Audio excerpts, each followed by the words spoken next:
Welcome to the setup video of the one-for-all SkyQ replacement remote control.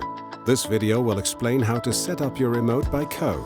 If the brand of your device is not listed in the Simple Set feature in your manual, you can set up by codes individually. First, check the code list supplied with the remote and find the brand of your device. Next, turn on your device. Ensure that it is not on standby. Please hold down the TV power and Sky power until the green LED under the power key blinks twice.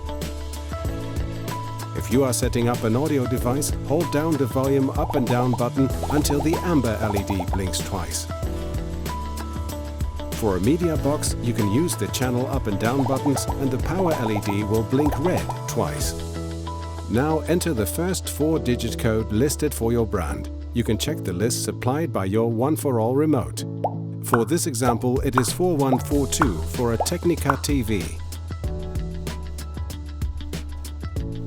The LED will now blink twice. Now aim your remote towards your device and press the power key. If the device turns off, your remote is ready to use. If not, repeat these steps with the next code in the list. With these few simple steps, your one-for-all remote is now set up to control your device. Happy viewing!